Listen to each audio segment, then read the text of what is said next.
Welcome, welcome, welcome, as I forgot to unmute myself, to another adventure into comedy. I am joined by my intrepid galactic traveling comedian, Monty Dean. If you are a person with a stick up your ass so far about spirituality, this is not the show for you. We intend to offend, we will offend. And if you have a delicate sensibility, click the X button in the corner, or if you're on a Mac, the red button in the left corner.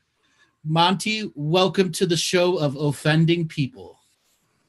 Yeah, sorry, the brain's just gone, be offensive. I'm like, no, maybe no.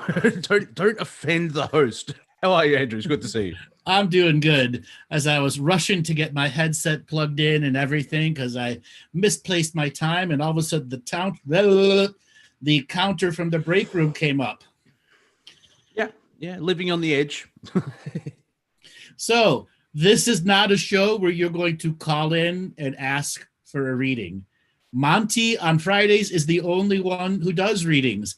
And Monty, describe what a reading is like from you. Well, it never happened, and I make shit up. So just for the last couple of weeks, everyone that has asked for a reading, apparently you're all from Scotland, from Purley in Scotland. You all live the same lives. It's very metaphysical, because we're all one. And I can't read the Akashic Records. I didn't even have a card to the library for the Akashic Records. So that's why I talked to Henry. You could read the Manta records. Yeah. I'm making it up as I go along. Exactly. Making it up as you go along.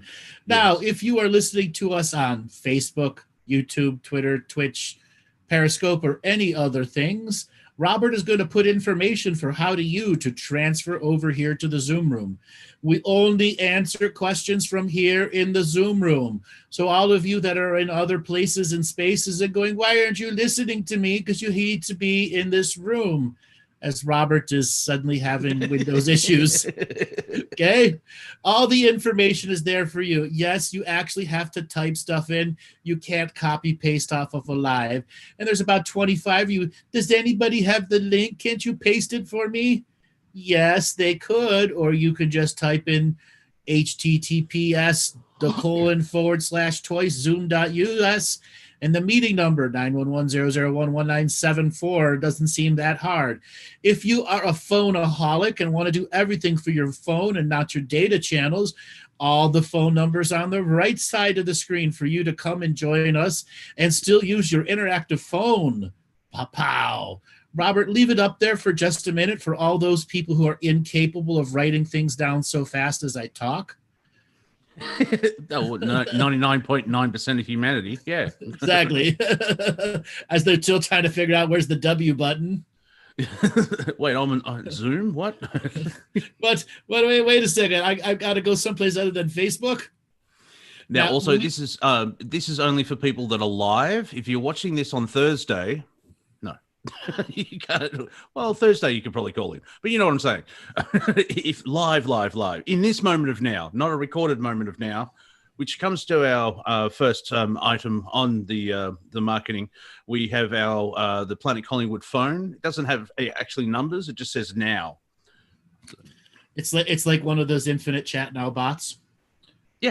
Yeah, it's like, annoy friends and strangers. Do you have the time? It's now. Yes, but what that is? Well, it's now. Now. So if I were to call the Planet Collingwood phone, what would I hear? I'd say, boop, boop, boop, boop, boop, boop, boop, ring, ring. Hello to Planet Collingwood, where it's an Australian on an American internet radio station arguing with Americans because they don't get my jokes. Press 1 if you got that joke. Press 2 if you're still trying to figure out that was a joke. Press 3, are you a fuckhead? Press 4 if you are confused, and press 5 if you'd like to wait for the operator. Yes, or press 6 if you find Monty quite attractive and live in a 5-kilometer radius from his house because we're in stage 4 lockdown. I'm okay with that for the next 3 weeks. Yes. And for all you lovely ladies out there, Mr. Monty has been single for a while, like in COVID prison. Yeah, like a galactic cycle. Like 7 years. He might go comical on you. So, as the Galactic Historian, how long of being celibate do you turn into a virgin again? That's the real question for today's show. Well, you got to count masturbation, so they're not celibate. No, I suppose that's training for the big event. So, that's Triple A League. Yes. Now, as you can see, one arm's bigger than the other. I play guitar. Really, I play guitar. So, Monty, we have this unique opportunity to tear down the walls of seriousness on any of the conspiracy subject matters that are out there. And you come from conspiracy world. You were born in a pod of conspiracy universe, and you came out an adult conspiracy theorist. What part of the universe of conspiracy shall we look at and shine the light of comedy on? Oh, well, it's been a longer 2 weeks. Why am I going Italian? It's been a longer 2 weeks, eh? One thing that's happened is that Joe Biden's announced he'll be going to Madrid, Spain, for the running of the camels. Then we have to figure out he picked his VP nomination. So, okay, fair enough. And I don't know where to start because it's just all everywhere. Where we've got the bombings at like Beirut, where I actually have to say, especially on my rate on Planet Collingwood, I have to call it a direct energy weapon because if I say "do," people think I said "Jew," and that opens up a whole. Oh, they're talking about the Jews again. It's like, oh no, it's a small group of people pretending to be Jewish, but let's not bring that up again because no one's listening. Or they're just enunciating awfully. Yeah. Well, I say if you don't like the Jews, wake up later in the day when the sun's burnt it off the lawn. And you'll be just fine. Yeah, there won't be moisture on the grass at all. And of course, by then, all the racists are like, what? I thought you were on our side. You don't seem to be one of us no more. What's that? Is that an Obama sticker on your truck? And you're like, I don't have a truck. And I'm Australian. I have a truck. What? No, if you want to talk boring politics, just look at the Australian politics. And we'd like to say sorry for the funding. It still makes me laugh that people think voting actually counts. It can sometimes, but not. So it's I don't know. Honestly, I don't know where to start because the information overload is just gone boom. Where well, one thing is like we need to talk about slavery in the United States, which was ended like 50 to 150 years ago, and ignore all the actual slavery that's going on now in the rest of the world. Well, there's more slavery now than there was then. Yeah, I know. But it's called debt slavery. Well, there is. Well, I'm not talking debt slavery, but like how Obama and Hillary and co liberated Libya, and now they've got live slavery markets. Yes. So Danny says, "Lockdown 4: Live free or lock down harder." For those of you that have been following the show, this is now episode 4 in which we came up with the lockdown movies, and I have to give Monty all the credit that is due there. That just tickled me pink. Yes, yeah, because Lockdown 3, Lockdown with a Vengeance, but it's Lockdown 4. But I can't remember what the Die Hard 4 was called. I think it was just called Die Hard 4. No, Die Harder, I believe it was. Okay. Die even harder or something like that. Yeah, I think it was Die with a Vengeance. That was 3. That was 3. That was with Samuel L. Jackson. Live free or die hard. Live free or lock hard. So what is the plot to the lockdown Live Free or Die Hard 4 movie? I don't know. I'll have to go to a government official to find that out because it is so bad at the moment where it's like even the Nazis in the South Pole's like, yeah, chill, man, come down. Yeah, you're going a little bit far. Even we don't do this. Like in New Zealand, New Zealand's like, all right, brew. Oh, they're Scottish, apparently. New Zealand's like, oh, all right, well, we can do it better, eh? And it's like 4 cases. Let's shut down the entire country, even though there's 3 islands and they're separated by water. And of course, if you're sick, we'll take your kids away. And it's just like, there isn't a conspiracy for the New World Order. It just happens to be following the same script over and over again. Why? How can the same thing 3 times in a row happen to the same guy? Because it's the movies. Yeah, well, it's popular. That's called franchising. So what happens in Australia if you don't conform? They're shunning. You'll be shunned. You're not allowed to be the part of the cult of Australia anymore. Basically, yeah. And well, it's getting to the point where they're not allowing. They want to bring in a conspiracy theory fine if you share conspiracy. If you don't follow the government narrative, excuse me, you'll get fined. And you add that to you can't protest, you'll be arrested. Even if you organize a protest, you'll be arrested. You're not allowed out for an hour. You're only allowed out for an hour for exercise. 1 person from the household can go shopping. There's a curfew. I'm waiting for the police. Yeah, I'm just waiting for people. A snitch line. Everyone wears like brown shirts and special armbands with that Buddhist symbol on the. It's like it's. You know how like David Icke's like people they want to bring this. How can they bring in a new world order? You have to make the people want it. And you're seeing half the population's like, you have to wear a mask, even though on the side of the box it says it doesn't work. Fear is the virus. Exactly. Now we have got to the point where China is more light-handed than the rest of the world. And Chinese are like, that? Well, yeah. You people need to calm down. I mean, don't you calm down? You're screwing up the economy. Don't you know? We need another Transformers movie to sell here. We need you to buy iPhones. Go out and consumerize. Stop buying masks that don't work.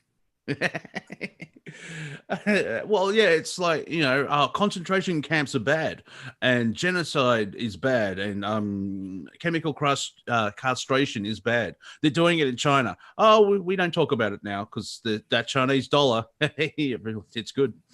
Like the NBA is fascinating. It's like, one player said, I stand with Hong Kong. And it's like, shut up. It's all about they ended up firing him, I think. Yeah, it's all about the wands. Exactly, all about the wands and the yawns. Yeah, whatever. Yeah, Chinese yawn. Yeah, it's like there's a Mexican called Juan. Or leave me alone. It's like that. My gardener friend Jesus. Everyone keeps talking about him. He's been laid off. Poor Jesus. Yeah. That character. Yeah, I'm saying it.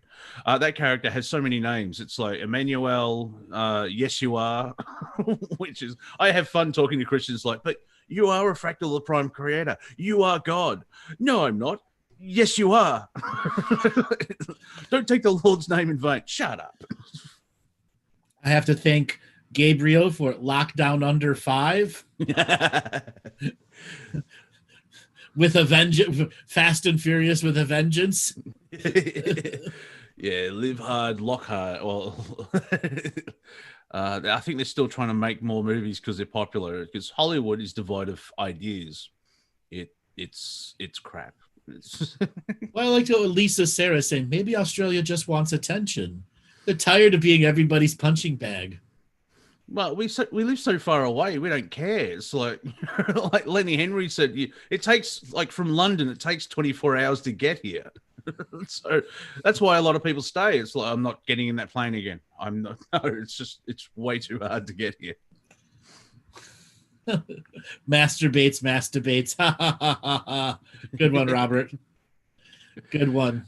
That was courtesy of the chat room. Oh. And Sarah, no, it's not Fast and Furious. It's Dark, Alone, and Crying. 2. Dark, Alone, and Crying 2. Yes, with a cat looking on very disappointed. Yes. Just dropped a hairball. You're Macamessic.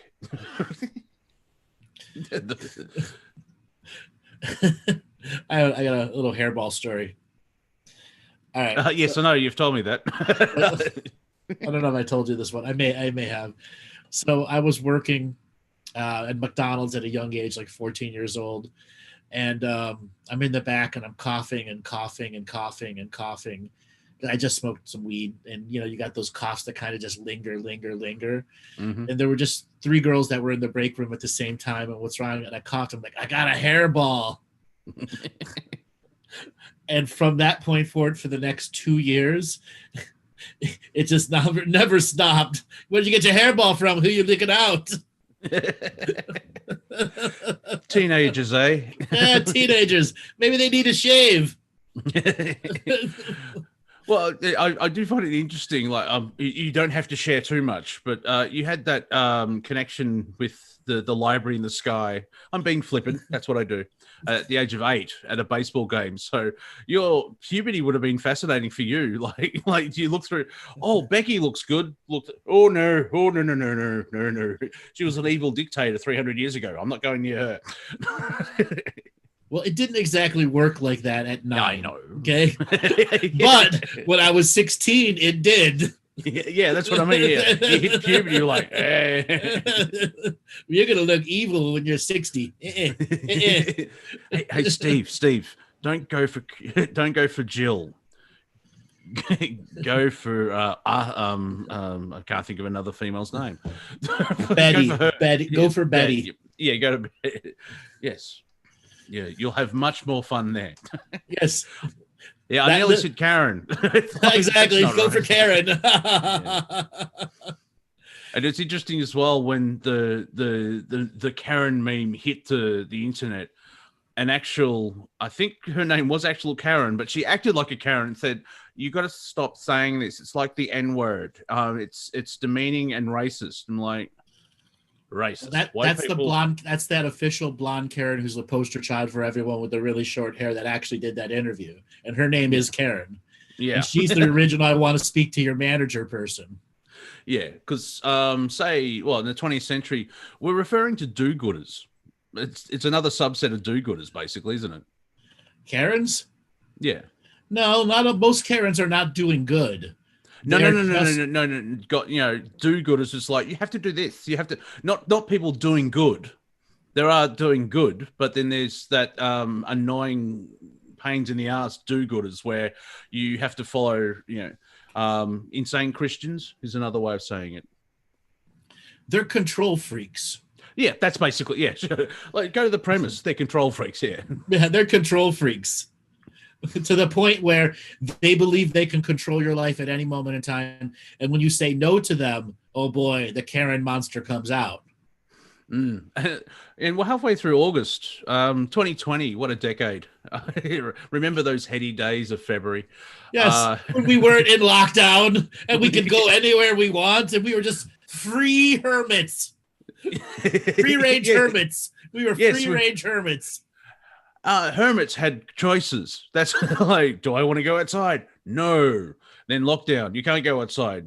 I'm going to rebel now. Yeah, that's it. I'm going to rebel. Fuck, they only gave me a 5-mile radius. 3-mile radius, I think. It's 5 kilometers. 5 kilometers, yeah. And you keep saying, oh, you can find someone to date in lockdown. Really? I've seen prison movies. It's not like no. Guys in prison finds dates all the time, Monty. Yeah, but a much smaller radius and a much smaller radius. All right. Yeah, well, I've got a standard of like I'm attracted to the opposite sex. There, I said it. Okay. So if guys at Rikers Island in a 2-acre facility can find it, you can find it in a 5-kilometer radius. Well, yeah. So are there any females out there that are in Australia right now? Please raise your hand. We want to talk to you. Yeah, you know how big Australia is. Yeah, calling from Broome. Well, it's got to start somewhere, Monty. We're going to work on getting Monty a lockdown date. Yeah. Oh, nice. Now, remember, the cool thing, the first point of reference is you have to be on the mainland of Australia. You have to have the ability that we could walk to each other. We won't because it's so far away. But if you're in Tasmania, there's water involved. It's like I kept getting hints from people. It's like, you're awesome. It's like, you live in Chicago. It's not going to work. You live in a different hemisphere.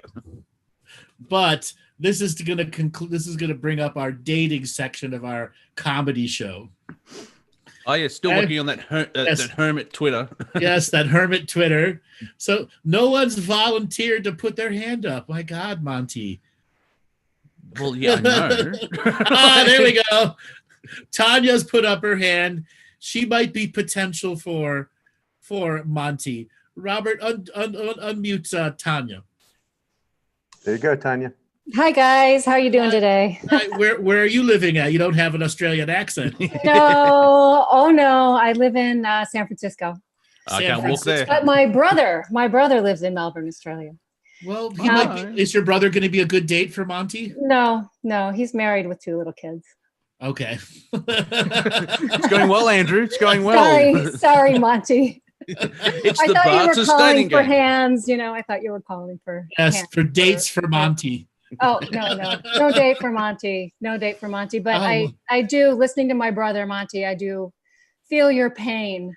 He's at home with 2 little kids and a trampoline in his backyard. So slightly different, that's but his exercising with the 2 little kids. So sorry, no dates. Okay, thanks. Misunderstood the hand raise. It's all right. So, is there anyone that's listening right now that would at least like to be a female that would like to talk to Monty and be a part of our first dating comedy segment? Wow, Monty, you're just shit out of luck, man. That's what I started with. I told you I'm behind the 8 ball on the cliff, and I'm alone. No, you're not. Yes, I am. Mary's raised her hand. Robert, undo Mary. Send her out. Unmute, you sicko. Undo Mary. Mary, are you there? I am here. How are you doing, guys? Great. Where are you calling from? I'm Adelaide, but I've actually got a girlfriend that lives in Melbourne. I could set them up. Oh, well, tell us about this girlfriend. Okay, well, she's very Greek and very opinionated and very strong-willed and has a great sense of humor. Is she available? She's very single. How old is she? Oh, I don't know how old Monty is either. I didn't even think about that one. I was just thinking about the laughs. Is she over 18? Let's start there. Well, she's legal. Can you pick a decade? Pick a decade. I reckon. How old is she?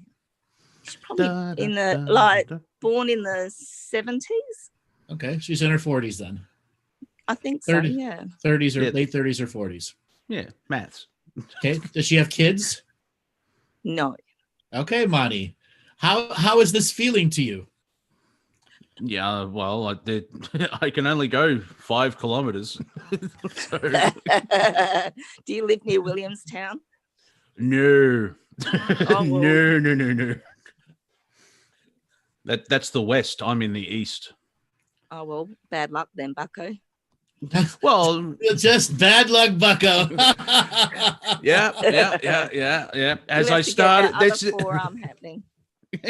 As I told you at the start of all this, Andrew, it really sucks, and you've just basically proven everything I've said, because I'm lying. Mary, just send the contact info to Robert. If you could just contact Mary in a private and see if we can get the contact info, and then we'll get it to Monty, please. We're gonna make this work. We're gonna make this work. So, Mary, Robert's gonna message you in private messages, and so you can share that. So you can share the contact, and make sure you tell this young lady that you're going to fix her up through a radio show, and see if she'll come on the next Friday, not this coming Friday, the Friday after. She'll come on to our comedy show.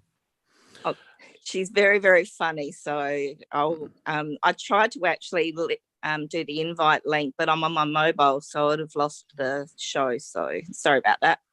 And It's also, okay. you can mention it to her as well that it's the Galactic Historian, so it's written in the Akashic Records. So it's supposed to happen, and that's the fun Just part of hanging out remember, with I've- Andrew. You have to be a bit careful on that one because I actually have sent her a few revocations, so she might actually wipe it out. There you go. Well, yeah, they're free will. she might lock you down. I think I'm being muted. No, you're No, still you're not. here. They're still here. You're still here, Mary. Are you there? Yeah, I Yeah, am. I okay. am. So thank you for calling in. Again, Robert's going to message you in a private message Yep. to get the things, and then if we could invite her to come on the next Friday show. Is there anyone else that's in the Australia? Actually, we're going to open it up to the rest of the world that thinks that they have a female friend that might be worthy of at least a phone date with Monty. Wow. I have a gorgeous cat, so yeah. Yeah, Yeah. and I have standards, people. I have standards. Goddess. Nope, no one's coming for you, Monty. I told you from the start. Oh, Romanian. That sounds. I do like the East European ladies. There's a hint of madness.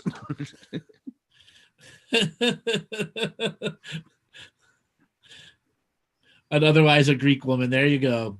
Monty, this is not a failure. We're going to get you a lockdown date. If it's the last thing that happens from this comedy show,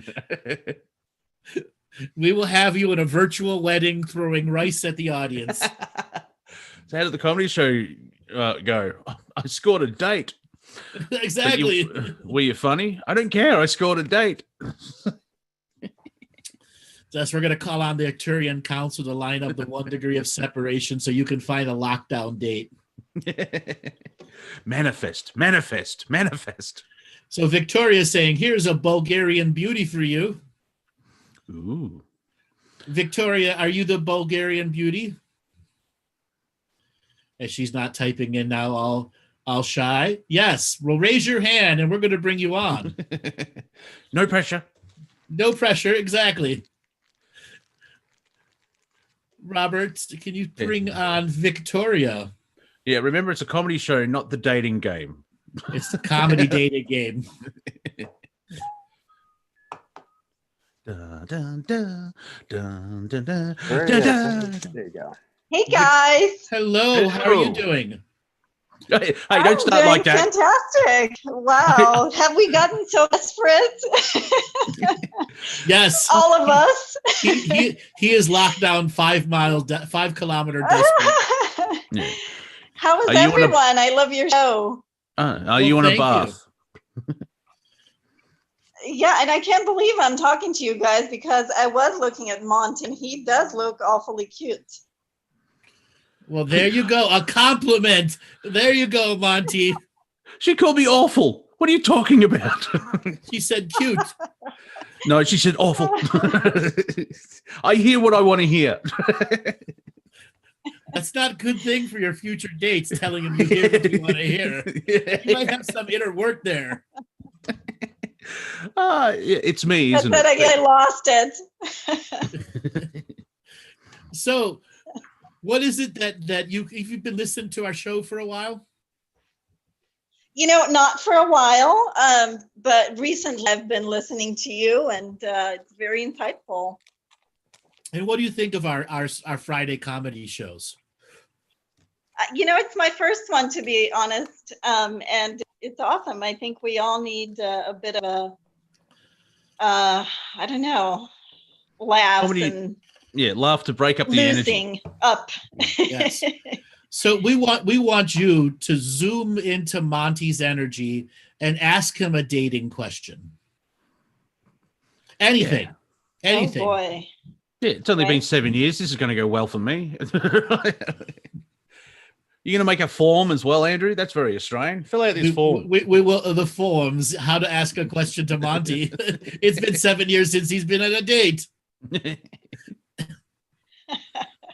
Well, let me ask you a question, Monty. If you can change one thing of the way you were brought up, what would that be? Not to be afraid. Okay, I love that. It's super honest. I appreciate that.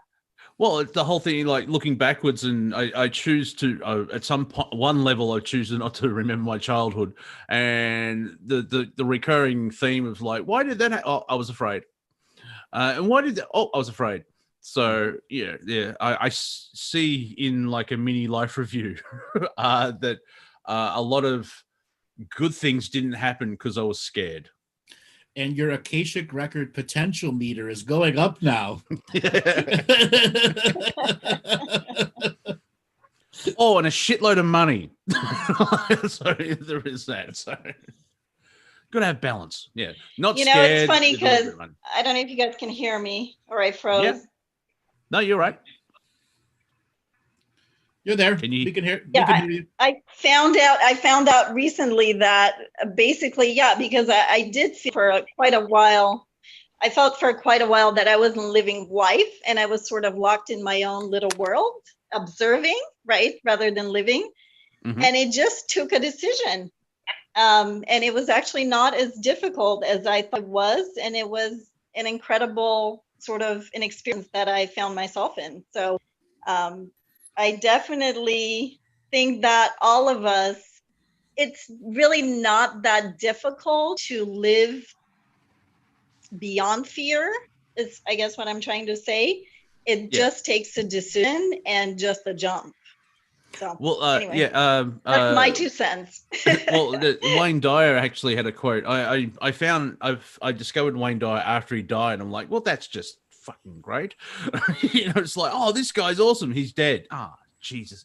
But he said, you're one decision away from your perfect life. It sounds awesome, but you have to find the right decision. Yeah. You have to figure out, like, well, what the hell does that mean? It's like, well, should I eat the raspberries or a banana? You have to discover what the decision is. But it's still from a like, if you're not saying you're in depression, but with my grew up in the 90s, like my drinking smoking age in the 90s with all grunge, that was fun.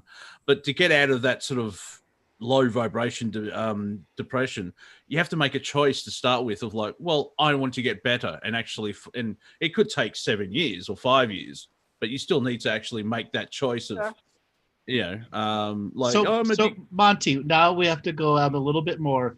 We want you to ask her a question. And we're going to determine if your Akashic Records wanted points go up or not. Oh my God. Go for it. What type of music do you like listening to? Oh, crappy dating question. Yeah, wow. 7 years out in the wilderness. That's like way simple. You can do better than that. I agree. Your wanted potential's going down now. That's like asking me what's my favorite color. Really? Yeah. Well, that angry cow's back again. Well, being a musician and listening to music, if you just listen to country and western all the time, it's not really going to work. I'm just saying. Definitely not. All right, come on, ask a real probative. No, I love a lot of the, actually being from Europe, my music genre, if I may say, is quite wide. From music from our continent, even, I'm Bulgarian, but I love some of the, I don't know if anybody has heard of Bregovic. He's super famous in Europe, but he produces incredible music.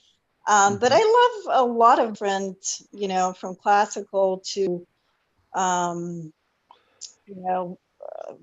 to flamenco or gypsy kings, or a lot of different types. Probably not most of the music that people listen to, I would say. Yeah, because being a metalhead, when dating a metalhead, the question of do you like Slayer, that's that answer sort of dictates where you go. It's like, I don't like Slayer. I can teach you.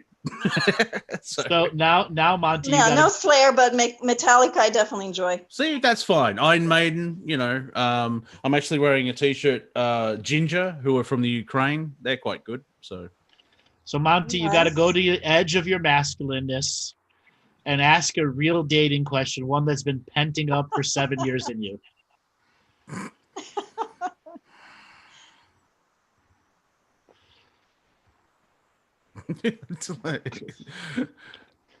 it's been a while. Feel it, Monty. Do you like being treated equal? So if we go out to dinner, you pay half? Definitely not. Are you kidding me? Your points are If going I wanted down. to pay half, I'd take my kids and have them pay half. There you go. Hey, it's strange how we keep going back to the start of this, saying like, here are the parameters, and Andrew keeps asking questions like, push, like, no. One more try, Monty. But I am So- more than okay to pay once I've started dating someone. Oh, that's much better. Yeah, so Not because half. like that's the thing about date. The first date's usually an interview, so like, my comedic brain just went. So, do you like stuff? Well, put the comedic brain aside. On a comedy show, no less. Yeah. I don't know. Maybe it's everyone watching, Andrew. I've got a feeling. Well, this will help you with that stand-up thing, won't it? Any subject, anytime, anywhere.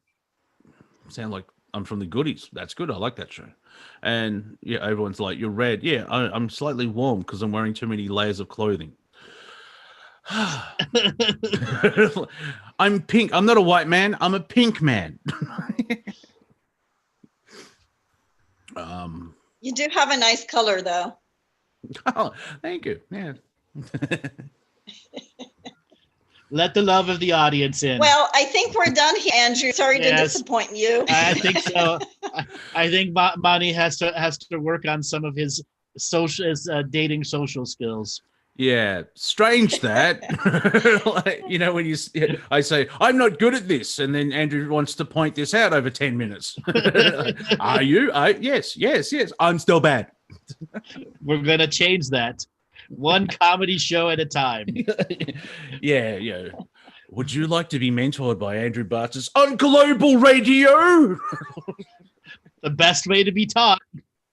Yeah. It's his form of roasting. Yeah. Huzzah. Victoria, thank you so much for calling in. You've been a blessed energy to come in. Thank you so much. Thank you. Thank you so much, Andrew. Really enjoy you You're and welcome. bless you for everything that you do. Right. So we're gonna get. So Monty, you are bright pink right now. Yeah, because that's the lighting. No. Now we're going to go questions to the audience. Now that there's not a live person on the other line, what is the right kind of questions Monty could ask somebody? So we're going to go to the chat room and see what our living brain of the chat room is going to say. Someone said, I should have brought up Monty. Should have brought up Monty Python. Doctor Who. That's also, that's a deal breaker. You don't like Doctor Who? Oh, geez, the nights are going to be very painful for you. Wow, the audience is like, What's your longest relationship? Yeah, but that sounds. So that goes back to the interview. So like, all the women are asking about sex. Okay. So maybe you have some secret admirers there. Yeah, well, once again, unless I can walk to you, unless we can free that secret technology of teleporting, then hey, ahoy, I'll go on tour, if you know what I mean. Go on tour. There you go.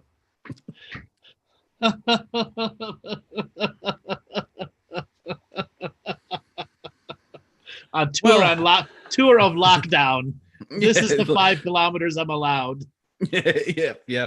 Well, I went for a hike yesterday and I walked to the letterbox. Very boring. No one was there. I went to a restaurant last night as well. It was called The Kitchen. It was really bad. You had to make your own meal. So, yeah. Bad service, right? Oh, yeah. Yeah, it was me. Yeah, Pisces are happy to be alone. Sometimes.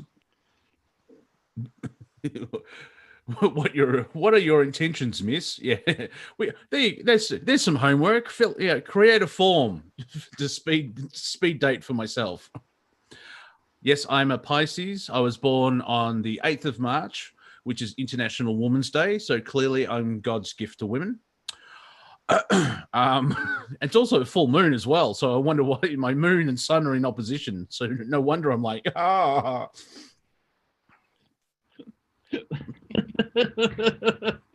I'm afraid to say something.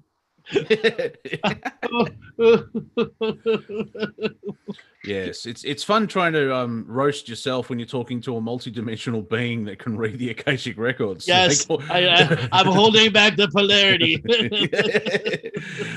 Wait till you find out what you did in 2015. Woo! Good old King John. John. Me speaky bad. So yeah, and yeah. Any other questions? I'm still holding back. I won't make the reference. Won't use the skill for that. Yeah, I do have an awesome cat who doesn't like anyone. She's like, go away. And she has a quiet purr but a loud meow, and she keeps trying to talk to me. And it's like, I don't know what you're saying. I'm sorry. Andrew, get Monty in touch with the Arcturian Hoochie Mama. He couldn't handle them. It would be very unpleasant for him. Why does she have 8 arms? Wait, above the equator, miss. Above the equator. I can't be tickled by 7 arms and have something else going on with the 8th arm. So yeah, that's going to be fun when there's disclosure and you've got all these different races. We'll have interspecies relationships and connections. Absolutely, which will be very informative in discovering. So yeah, all the races are going to have a hard time. Exactly. I hate black people. Wow. Now there's blue people, orange people, insectoids that have got mandibles. I just can't find a way to love that mandible. And then you're gonna watch, mantis porn, which is hot mandible on mandible action. Just wait for that ball of light on ball of light porn. Yes. Hot photonic ball of light on hot photonic ball of light. I'm sparking. I've won with the spark. So cross-species sexuality will be very unique, as I simply can say. Yes. There are some species that have several vaginas, not one. And you have to figure out which one is the, let's just say, money vagina, meaning you're actually going to get them off. And the whole journey of sexuality is it actually moves like the 3-card Monty, where you keep moving the little pebble around. And that's the sexuality. You got to intuit which one is actually which one. And that determines if you're connected or not. As you've pointed out, I have problems just talking to a female. Now I've got a Russian roulette of vaginas. Place your bets. Well, that's kind of how it works for some of them. Yeah. Yes, there are those with several phalluses or tentacles, prehensile penises. You just explained tentacle porn to me. Yes. That's actually a genre of on hentai, this planet. Hentai. Yeah. Yes. Imagine something the size of a large, porn type penis that is prehensile, meaning it can bend over, pick stuff up. You can write with it. Those wacky Japanese. And there are many ladies out there going, what? What exactly could that do? A lot. A lot. I'm going to search engine hentai. Oh, no, exactly. Not safe for work. Clearly not safe for work. And then some of the other aspect is there's going to be inevitably those that just can't figure out how to get square peg, round hole to work, but they have true love. And then the true love will get so much that they'll actually genetically change themselves so they have matching parts. So imagine if, Jumbo, the insectoid, and Ralph, the human, find true love, and they both one day like, what's different about you? You found true love, but finally your DNAs match so the parts meet. Now imagine that, on your Facebook wall. I've fallen in love with an exact. Oh, geez, the country and western songs are going to be into. Yes. My Draco left me. My Draco left me for adrenochrome. No. Bastard. Wow. That's a fun part of doing these comedy shows. We really don't plan anything. We just go for the comic moment. And we're only 45 minutes in, and we've done a dating show. Not pre-planned whatsoever. Like, hey, yeah. It's the love of improv. The love of improv. Okay. And Monty, let's just give a little bit of thing about the love of improv. As I asked you to improv on improv. The energy that comes, the creative energy that comes out of it is like completely fascinating. If you watch Whose Line It's Anyway, the English version or the American version, you can just see the performers happen, and dare I say, there's some element of spirituality, because the performers, if they're on the same wavelength, they there's like 2 rules for doing improv: never say no and make everyone else on stage look better. So if everyone's making everyone look better, everyone looks better. And you can just there's moments where you drop down laughing because comedy's a building of tension and a release, like most things in life. However, because it's made up on the spot, it's not like you haven't spent 4 months writing this joke, trying to get it, but because it's just created in front of you, the energy there's such an energy exchange. I can't really explain it. In that energy exchange, because there's natural humor that is creating this non-static field of dynamic flow, and you can palpably feel it as you go deeper and deeper into the improv, which just opens up your doors of restrictions. And literally, it's just the words have zero pre-planning. It is the true essence of living in the moment. Yeah, like one example I've got where it just took everyone. It takes you by surprise, and it just hits straight through the comment. Can I fluff your Garfield? Like, what? What the hell does that mean? It can be interpreted many ways. Yeah, I think that game was they have a game called If You Know What I Mean, and it's like double entendre type thing. It's like I fluffed my Garfield, if you know what I mean. It's just if you know what I mean, ha ha ha. Yeah.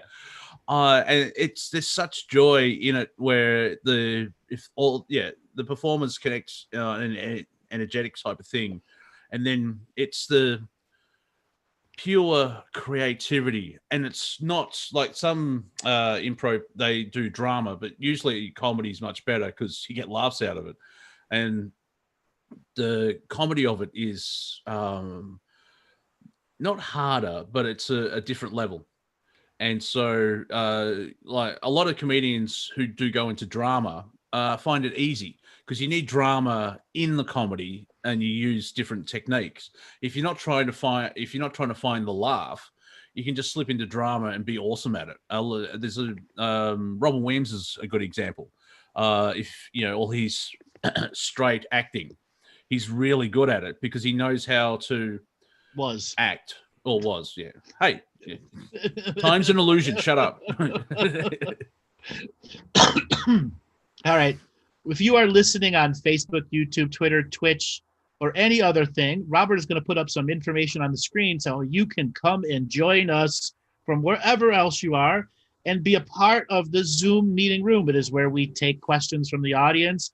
It is where we talk to the audience. It is where you can come and raise your hand and be selected to be a comedic caller. We're going to be, after the top of the hour, we're going to be opening up the calls again for comedy only. If you are a serious stick up your ass person, we're going to hang up on you. So all of the information is there on the screen. If anybody existing in the room right now wishes to raise their hand because they have truly something funny to us that they'd want to say to us, we ask that you click on the three little dots on the right-hand corner and click raise your hand. And it looks like we do not have an adventuresome crowd. We have a bunch of hermits sitting in their dark rooms right now going, I want to be a hermit. I wait for someone to enter. Oh, we got some people that have raised their hands. Yeah. You and your taunting ways. Exactly. Yeah, if you want to do it, oh, everyone sucks. Oh, now they don't. Come on. So we're going to let Monty's psychic power pick from the wheel of callers. Monty, click on the participants button on the right-hand corner, and that should allow you to see whose hand is raised, and let your psychic skill pick. I just like the name Jamie Suss. If I'm saying that correctly. Okay, Robert, unmute Jamie Suss. Nothing sus. Jamie, are you there? Yeah. Hello. Hello. Where are you calling from? South America, Ecuador. Ecuador, South America. Welcome to the show. What do you think of our show so far? Oh, I've been with you guys since the beginning, and this has been a riot the whole way. Conscious comedy all the way. I love it. It's been fun to make fun of everything and bring light to even the white lighter versus conspiracy theory stuff. And I love it.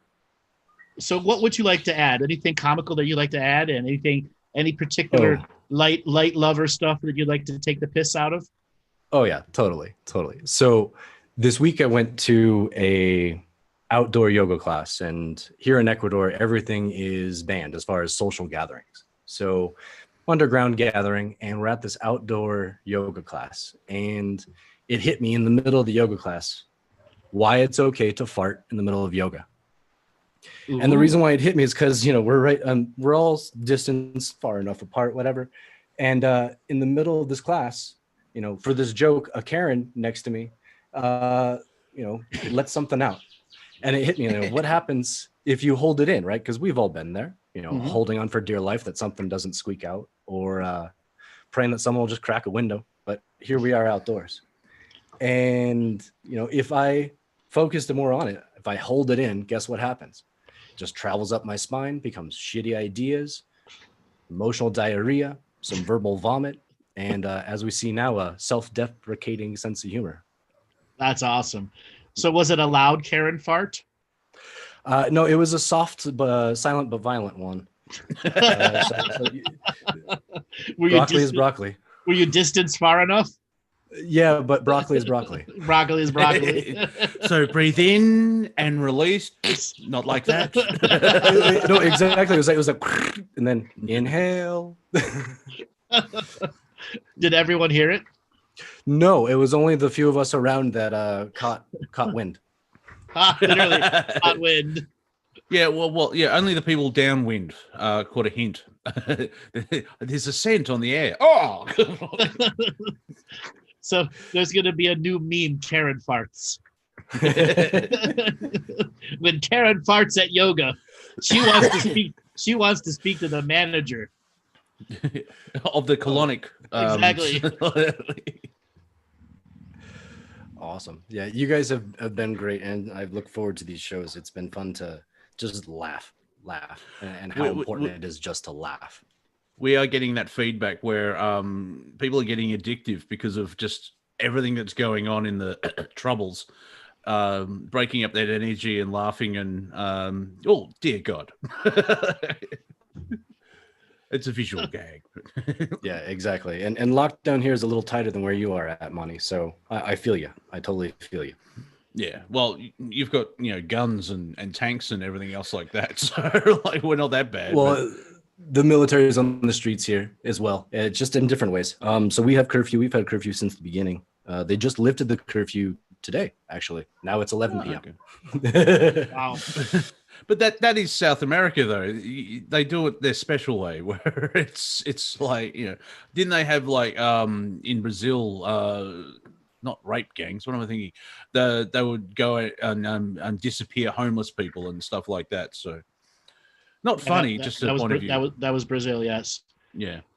So what other Jamie? What other comedy stuff you've been listening to the shows has actually made you want to tell some of these jokes to other people, or what's stuck out over the shows that you've listened to?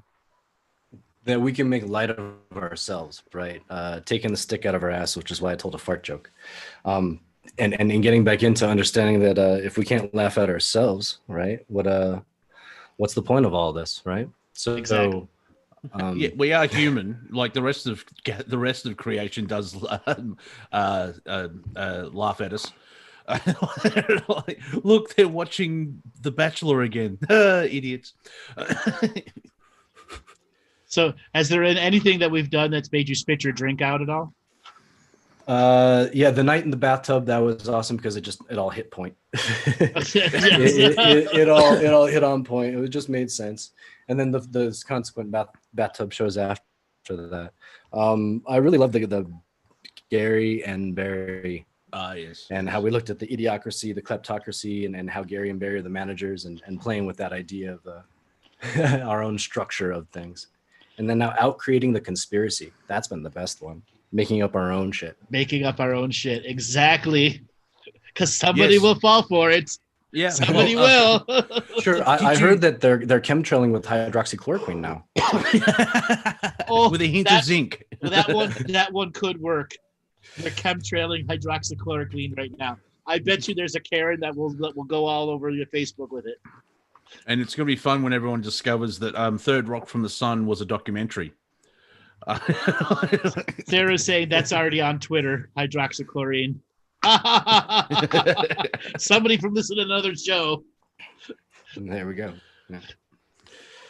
So something else I'd like to share with you guys. Sure. So I'm in a somewhat spiritual or enlightened community where people are practicing more and working on alternative healing and so on. And there's all kinds of weird things going on, right? So this is more of a public safety announcement, right? And celibacy is not hereditary.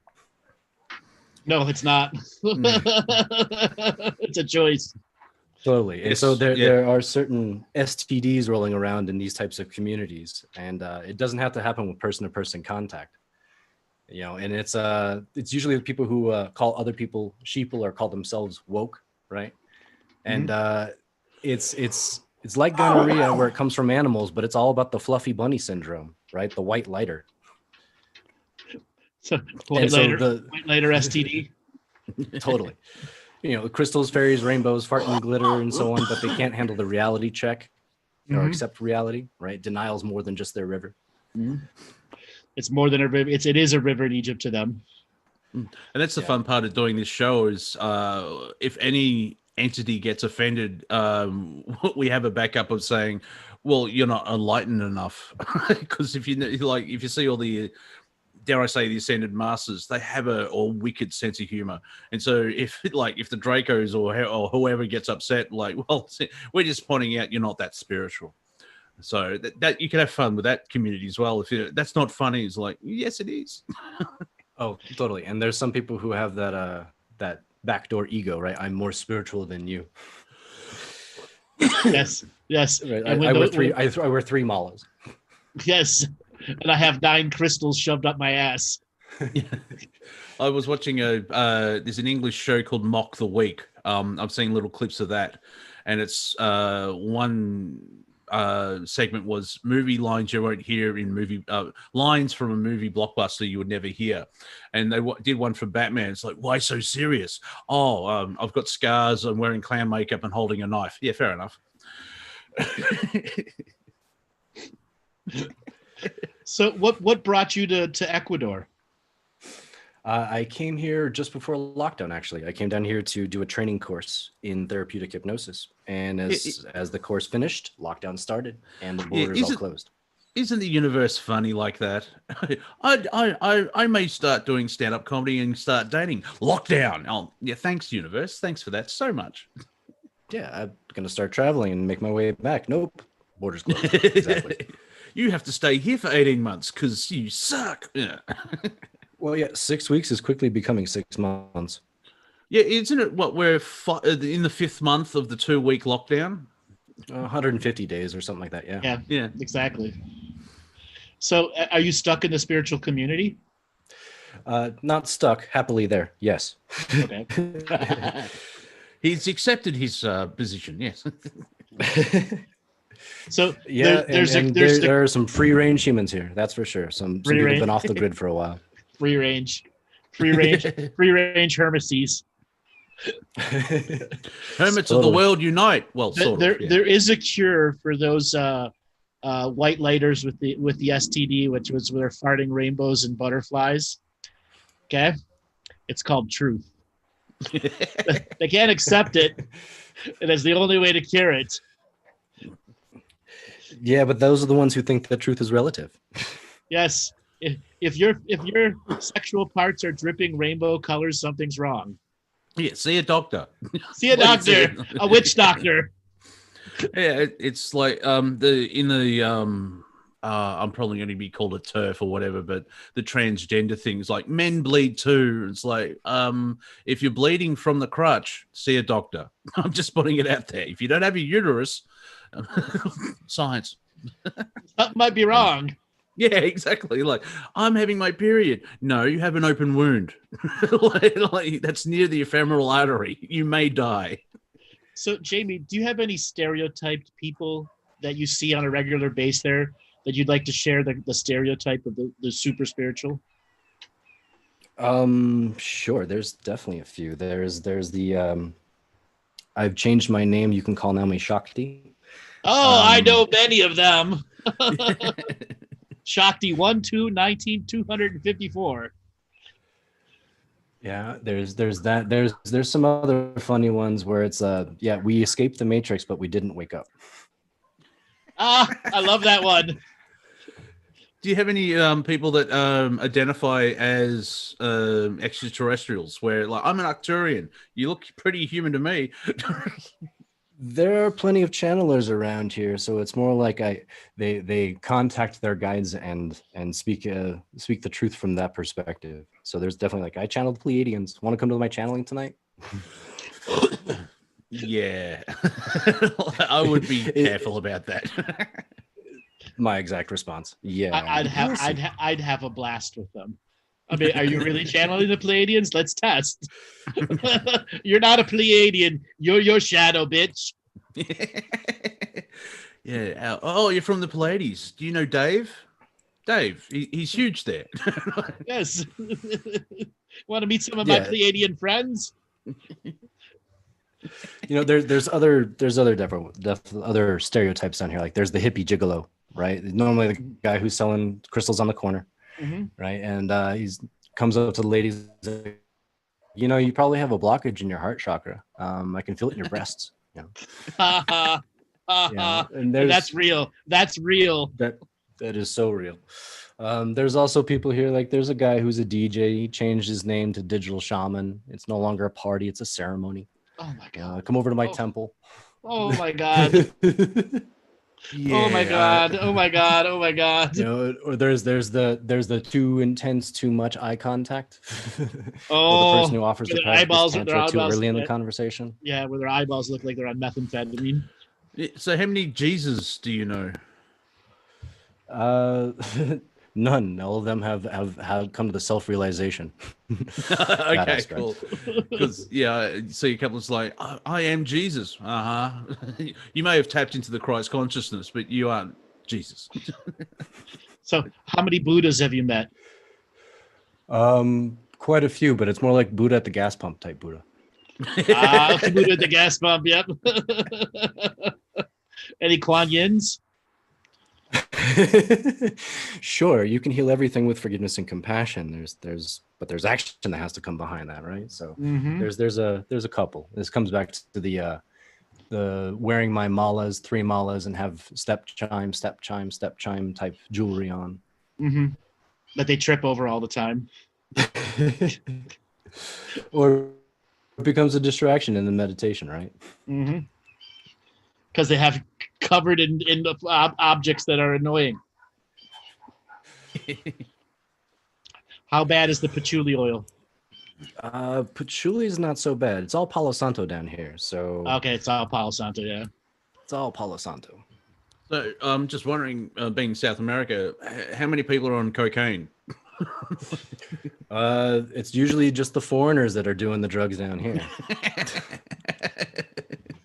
It's part of what I call it blue eye tax, right? It's just they look at you and they say, you want drugs. Or prostitution or something else that's just no. Yeah. So what can you tell us about the people themselves from there? How they deal with the spiritual people there? There's quite a bit of spiritual bypassing. There's also everyone has their own path. You got to let them be. So it gets to be interesting when it comes to conflict resolution, especially around the masks right now, because it's the locals that are wearing them and the foreigners that aren't, and it's causing some issues between people. Because you got a bunch of Karen and Ken fake white lighters. Yeah, and then also people who are very tuned into the global narrative and so believe what the news says. And down here, if it bleeds, it leads, and it's even more sensationalized.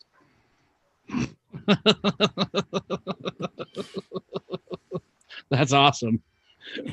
I think you need to make an alternate version of yourself that uses some of this information and start blogging about it. I would agree. Okay. I would agree. It could be a powerful spiritual teacher to a lot of those future people who are about to name themselves Shakti. Teacher in the jungle, blog now. 15 reasons why you shouldn't name yourself Shakti.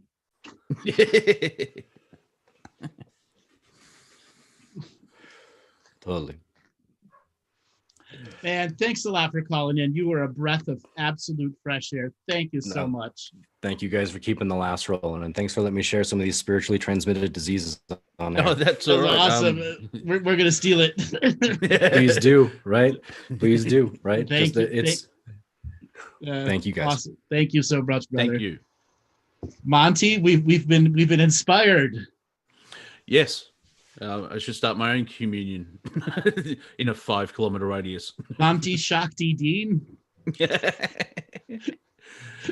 Yes, come and join spiritual love and connection to source in 3 easy payments. 3 easy payments of $9.99. There are t-shirts. So, Robert, would you come on a second? You're living in Colombia. I want you to describe to everyone what the Colombian lockdown is like. It's not quite as intense as Ecuador, but we've been since March 23rd in the little town that I'm in. We've had men out on one day, women on the next, in the house by 4 p.m. Everyone down here, I think because of the religious history of the church, they are very diligent about following the news and wearing their masks. You see very, very few people who don't. I wear mine on my chin to keep my chin hairs from falling on the street. And the government is interesting. The mayor of Bogota is a gay woman who's finding more and more power every day in her position. She just announced she's going to lock down more neighborhoods of Bogota. So you have no idea, like, if you're going to go from one neighborhood that's open to another neighborhood that's closed down, unless you really follow the news. And they're looking at pushing things to the end of the month, at least at the moment. Let's see. And your wife got some tickets, didn't she? Yeah, we were driving into town one day. We were out and about because in Cogua, where I live, the you can go out if you're a guy on one day. So we snuck out the back door and we went to the next town, but you can only be out in that town if you had the ID number ending in an odd number, for example. And then we passed some police coming back into town after doing some shopping, and they pulled us over because my wife wasn't wearing her mask. So they said, you are supposed to be wearing your mask. And of course she, in Spanish, talked back to him in a way to support her rights. And we got a ticket, not for the mask, but because I was out on a day that I wasn't supposed to be out. So that was $200. 200 US. 200 US, which is a Yes. lot of money for people down here. You have to think Mhm. about the exchange. Right. And that's happening every city and county line. We cannot drive to the next county without permission. They're checking your IDs everywhere. I got my hands sprayed with hand sanitizer 5 times shopping in about 4 hours. And Valerie, you need to turn off your video. Got it. So I've been wanting to say that for a long time. Thank you, Valerie.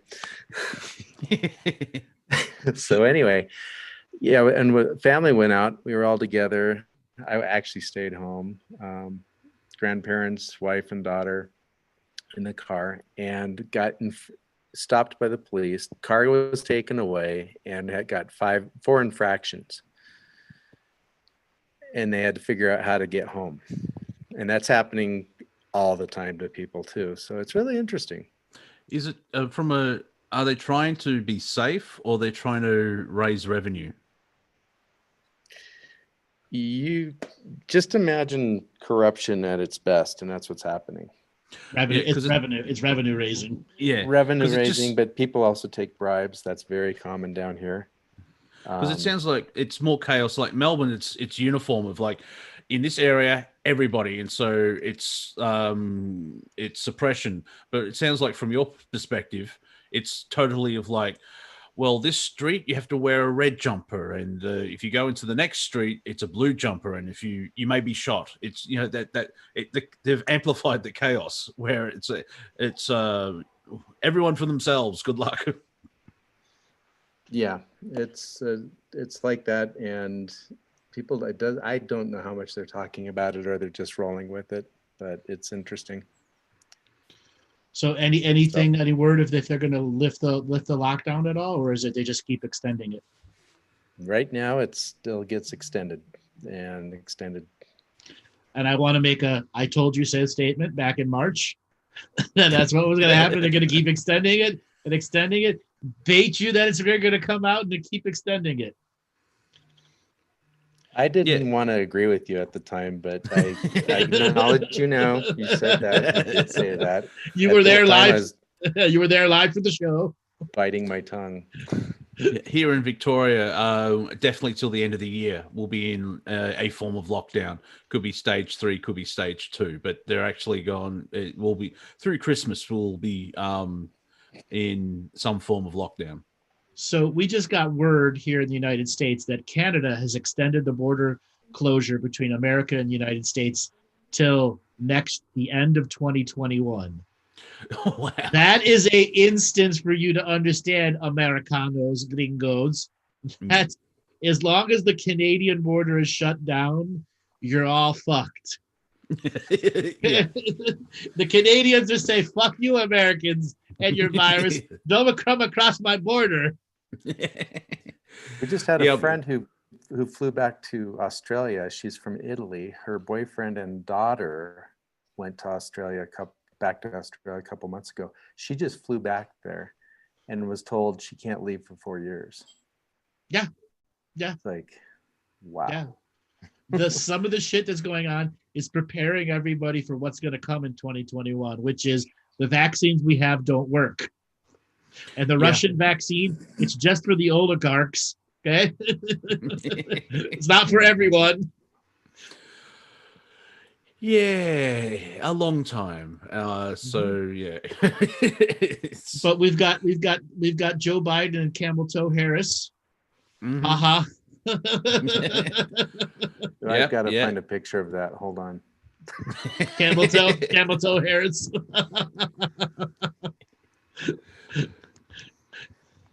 Well, yeah, the way I see it, I've just resigned to the fact that Kamala Harris is running for president because Joe's just there.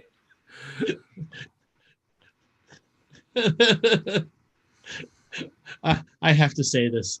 So Carrie Cassidy of Project Camelot, for the longest time, I used to call it Project Camel Toe. And I was on a show one time and I accidentally called it Project Camel Toe. How did that go down? Not well. Let me tell you, not well. Yeah. Someone found out some stuff. Let's just say it was a disenlightening moment. The joy of being human. I made a mistake. Oops. Yep. Oops. And I shouldn't have said it. On 3 different platforms, it's been archived. Forever. So, Monty, what is the most biggest flip of words, mistaken words you've said to somebody without intending to? I don't know.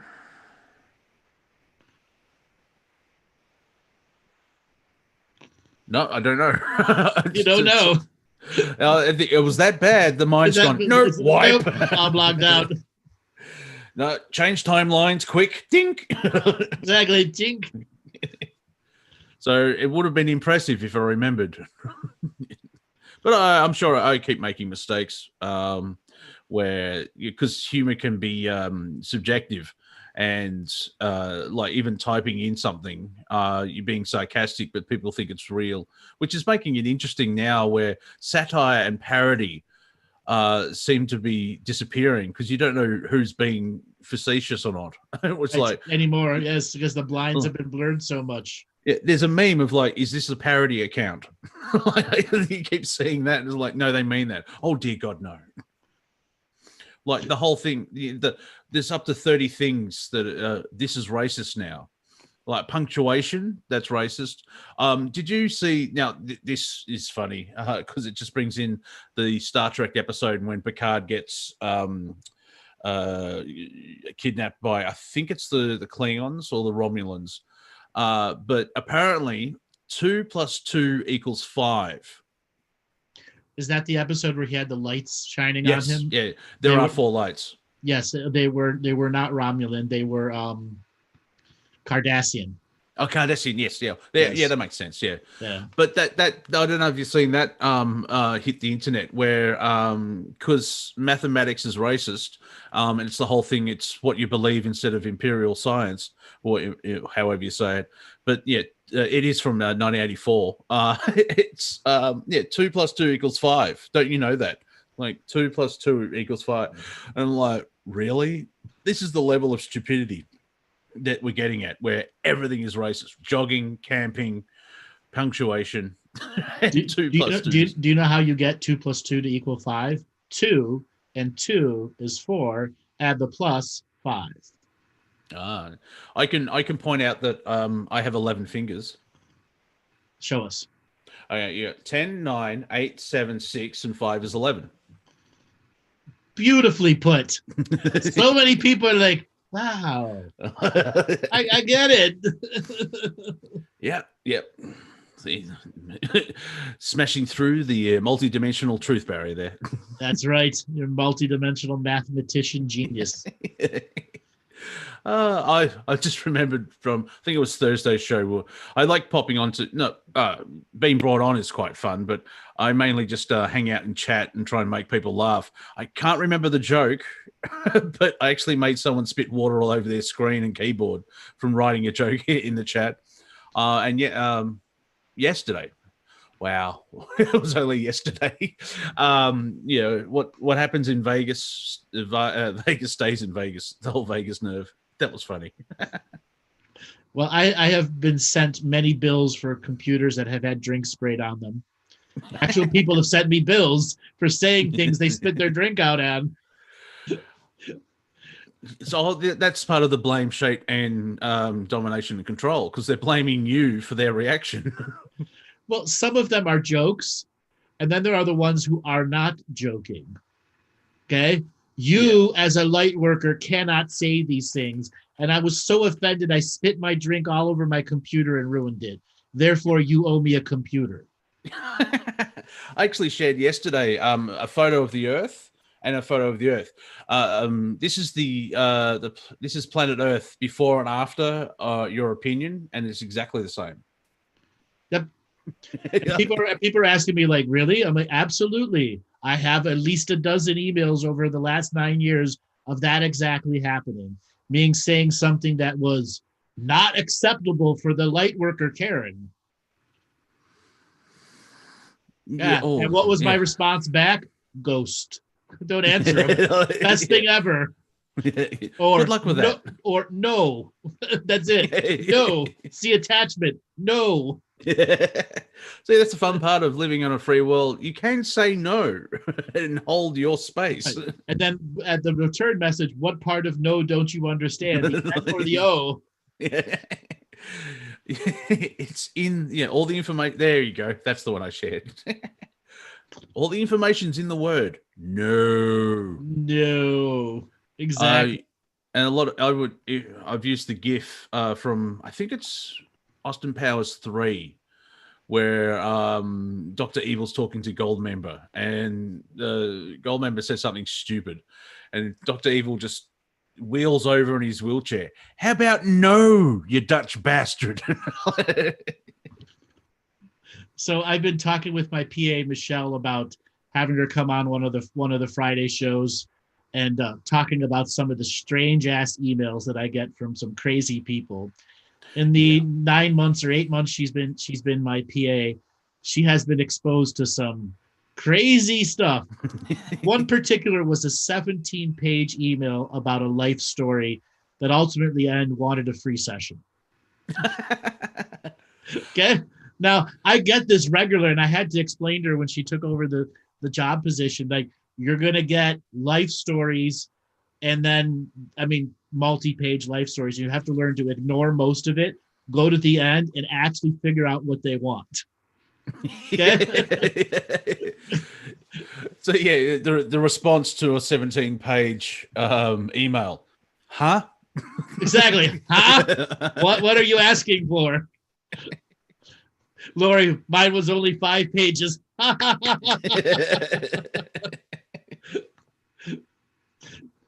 Anyways, and then we get the ones that are, woe is me, everything doesn't work, I'm haunted. She sends him one revocation and everything's perfect now. And then an hour later, 5 pages on being haunted. She sends him another one, 5 pages on being haunted, sends him another, I'm healed. Have you got any emails pointing out that you're Satan or you're cult leader, or all those accusations about, like, all the time, Satan incarnate? Yes, the biblical people. We have a special tactic here where we ban their email and report it back. So we are vicious back to them, and it really is like when they get a certain amount of negative feedback things on their email, they shut down their account. Oh, okay. Well, that's sort of spiritual defense, because especially now with what Mars is in retrograde, and then after the election, the US election, it goes into shadow and it goes normal, say at the start of next year. I saw a show about all astrology, what's coming up in 2020. It was like, oh, for fuck's sake. But don't start a fight like for the rest of the year. Don't start a fight. Just be that warrior soul. You can defend yourself, but don't start one, because it's going to go real bad. You can still win, but it's like, we won by burning down my house and all that type of stuff. So it's like, from a spiritual perspective, you don't really go around picking fights, but when someone attacks you, it's like I've got to read The Art of War, but you allow someone to attack you and then you defend, and from a still point, it's times 10 back. Or what am I trying to say? You know what I'm trying to say. I totally get what you're trying to say. Exactly. Yeah. You got to turn the energetic momentum back on them. Yeah, it's very martial arts in that respect. Right.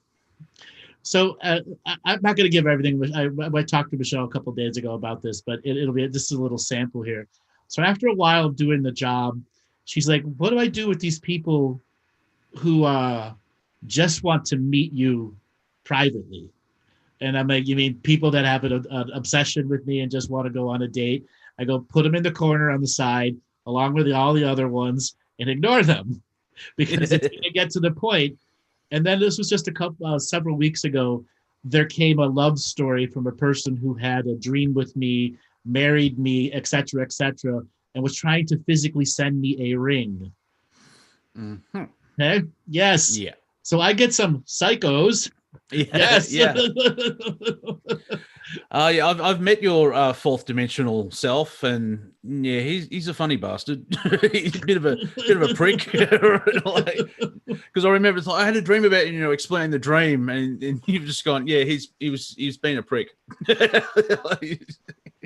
It's like, yeah, that's the fun part of being multidimensional. Like trying to explain on my round table, I had a dream. Well, that could be 17 different things.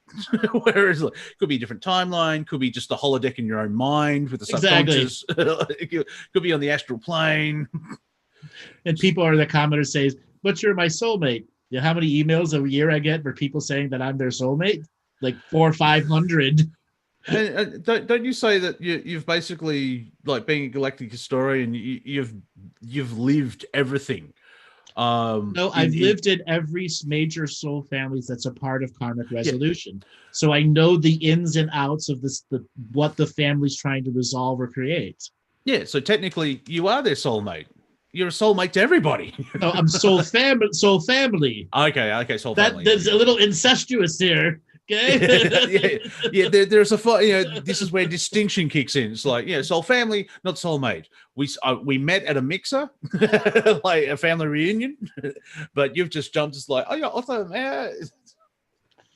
So Maggie Matchovich is saying, when I don't know what to do, I think about what would Andrew say, and he usually comes in and gives me shit and leaves.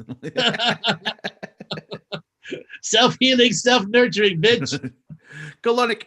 Exactly. It's like, this is new. You've reached a point in your spiritual journey, and maybe I'll just check out the Galactic Historian. He sounds good, and it's all light and fluffy. And oh dear God, he's roasting everyone. What a bastard! Yes. So, in the years that I'm doing this, I've had my house broken into 4 times. 4 times by crazy psycho people. 4. What's my purpose? What's my purpose? Demanding I heal them of their demons right there in my house. Okay? Okay? And I'm not kidding when I say 4 times. Yeah. Okay? I had to buy a gun to guarantee there wouldn't be a 5th. Yeah, well, that's what I was thinking. Like, I don't understand how people, like, the brazenness of, like, I wouldn't break into a house in America at all because, there's guns. I was watching Superman, and I'm thinking, how dumb are these criminals? You have Superman in Metropolis and Batman in Gotham, and they still do crime. Exactly. How dumb are they? I mean, it helps for the stories, don't get me wrong. But my point is like, what are you, idiots? Like, they rob a convenience store and they're driving away with the cops. I think Superman may find you. Now, obviously, with super villains like Luthor and super villains, but mugging and just holding up a liquor store is like, really? It is good for the stories, but it just sounds like these people are idiots. Yes, over and over and over and over again. The Black Knight waits. Yeah, I don't care. Yeah, well, with Batman, there's a slight get out of free jail card, which is like you do it during the daytime, and then I thought, yeah, but then Batman comes out and finds you during the night. Oh yes, and Robert said he illegally installed cameras against the landlord's permission. Ha ha ha. Yes, that was the 4th time. I remember I've seen a meme or a comic panel where Superman saying that, well, Lex Luthor is a billionaire that can do anything he wants with all his fortune, and he could be a menace to society. And then the next bit is Batman shifts in his seat uneasily. Exactly.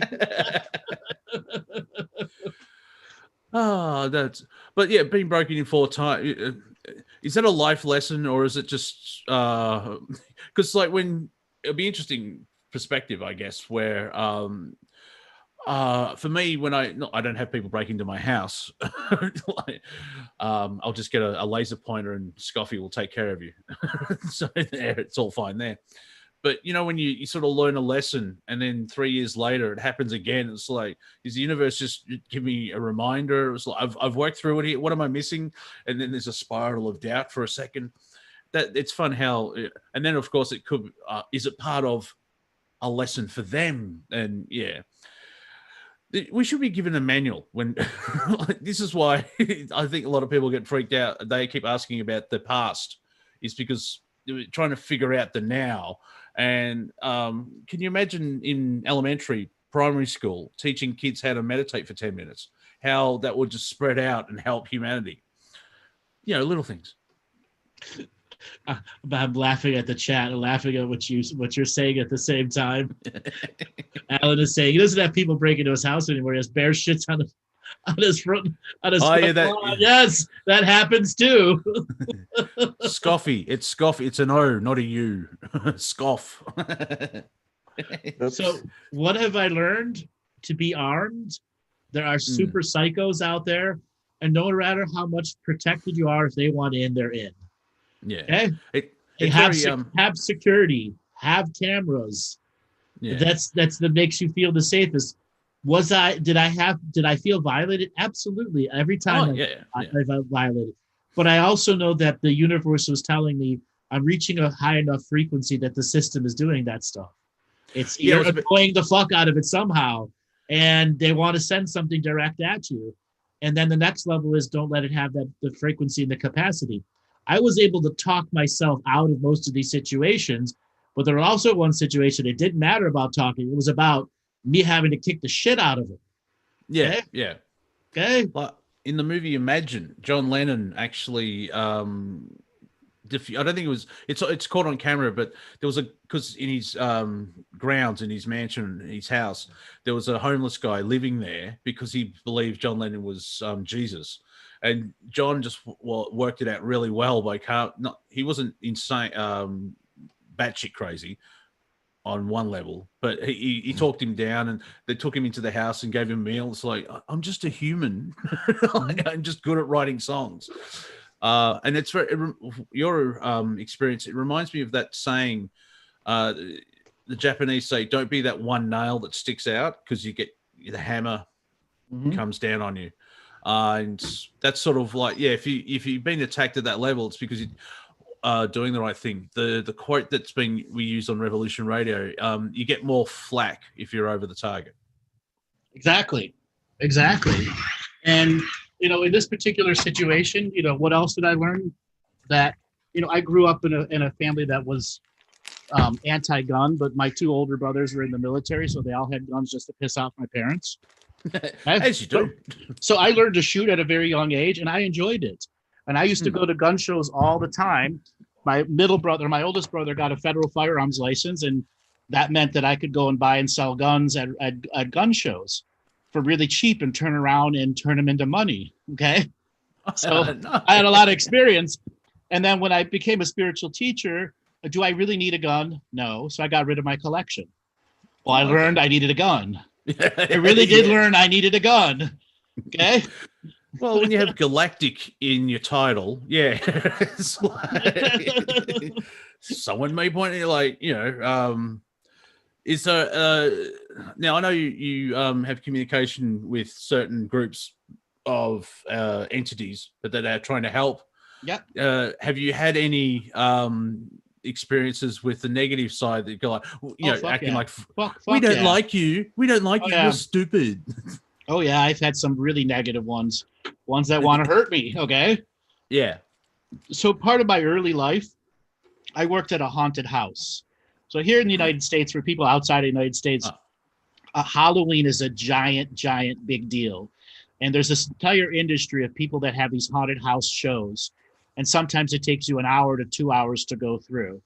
I was very good at it. And I got hired into a job that did it professionally for like Six Flags, Disneyland, so on and so forth. And I would build them from the ground up. I would send out 72 tractor trailers every year to 11 shows in 9 states, that kind of stuff. I was the property master of the company. So a very big deal company. It was like 1/3 into Hollywood. But what we would do is take stuff like Men in Black 1 and 2, Tomb Raider 1 and 2, and convert them into haunted attractions. So we were big at it, and we'd scare between 7 and 9 million people a year. I've had people piss themselves, shit themselves, pass out, vomit, punch me, kick me, completely flip out, use their little Asian girlfriend as a human shield. Okay. Yeah. All sorts of things you can imagine. Yeah. And I took this energy that I learned from the haunted house, which is how to smell fear, no fear whatsoever, because it taught me a lot about the future. There was this very negative race that was coming after me over and over again. And one day I had it with them. And I instantly remembered my haunted house days where I could scare 300 people in a night easy. Yeah. And I focused it. I went into that zone, right into their collective. And I used the sum total of all fear I had experienced in the haunted house show and flooded their entire collective with it. Okay? Ooh, oh yeah, it stopped them. It stopped them. Yeah. Quite literally stopped them in their tracks. Okay? And in other situations, I get comical where if they don't have bodies, I suddenly put X-Lax in their crown chakra and they got to go take a shit. Okay? Nice. I learned to understand the power of fear and how it's used here and how one can use it very easily to cross dimensions and time streams and to literally scare the shit out of things, just like they do to all of us. Yeah, with intention. Thank you, Zeph. I was going to come with intention. Your intention there was defense, wasn't it? Like no, my intention was 100% offense with the offensive ability that I am using my capacity in the most sneakiest of way to suddenly appear in your reality and to not startle you, but to get an actual body reaction out of you. Yeah, I mean with the collective, because in the big, like in the battle, you probably start the battle, but in the war, you've had someone, just keep having a go at you, and it's like enough, and then you sort of, to me, in the bigger term, to me that's defense, even though it's an offensive move, because if someone keeps punching you in the face all the time, at one point you can sneak up and punch them back, type thing. If that makes sense. Yes, I'm just looking bigger drama. As like, I had a conversation with a friend, like I mentioned, don't start a fight, and she said, well, what about this and I'm dealing with this, but I don't want to start a fight. Yeah, but you're not starting a fight because you're in a war. That war has been going on for years. So in that respect, if you start something new, I wouldn't recommend it. But if you've been harassed for over tens of months, whatever. Well, I never let it go on that long. If it goes on longer than a day, that's my own lack of responsibility to myself. Well, that's fair enough. Also, with your experience, of like you don't need the Greys have been pissing me off for 4 months. Like, you know what to do. If it's been 3 hours, it's like, excuse me, I have to meditate. You fucking exactly. Okay, and a lot of them have learned. I'll fight back, and I fight dirty. Okay. I remember, if you remember my session in 2017, like wow, back then, where I broke out of, I was on a table and I broke out of their holding pattern or whatever it is, and I fought back. They don't like, they don't like it when if they lose total control over you, they kind of leave you alone, because to me that reinforces of how awesome, powerful we are as and human, and that's why the system of control are afraid of us, because if we tap into our 100% pure source, prime creator, light god type thing, they're nothing in that they're an ant compared to Voltron, which is 30 feet high or whatever. Okay. And doing some of these tactics, as I said, that they understand I fight dirty, just like they fight dirty. Does that make me not a light teacher? Choosing to fight back in the same level, but holding my space to say, no, you cannot touch me, you cannot harm me. That was the hardest part about the self-teaching. From the break-ins or the spiritual attacks that go on, till I got a point where I have specific techniques, and I'll tell people about them. If there's a particular person projecting at me that I don't want in my bubble of reality, you ever see the Indiana Jones movie where the blades are going like this? Yes. Okay, what I do is I have tens of thousands of these blades going in every direction, spreading out until their residual image is shredded into tiny little pieces. Yeah. So there's no, they can't maintain a light frequency whatsoever. And if you hold that image correctly, they can no longer project at you, because most people have no idea once you go after the residual image, everyone falls apart. Everyone. Yeah. I think even Gandhi was for guns, because he pointed out if someone breaks into your house and they're attacking your wife, having a gun is kind of handy. Yeah, it's defense. Never attack where you go around start kicking everyone in the head. But if you see someone kicking everyone in the head, it goes into spirituality as well, where I don't see the it's the love and light and hug the tank as it runs over you. No, use a sticky bomb. Get out of the way. Right. And then there are these beings that try to project in, and they're trying to plead their case. And I have to explain to them, you walked into my sacred space unasked for. You right there are already violating my space. No matter what your message is, was, or ever will be, you have devalidated it by forcing yourself into my reality. Whoever really you are, you're being controlled by something within yourself that thinks it's okay to just step into my reality without being asked to. Yeah, a letter, a phone call, knock on the door. Just don't walk into someone's house. Yeah. Okay, you just walk into the energetic space and influence them, immediately try to get into their brain to influence them.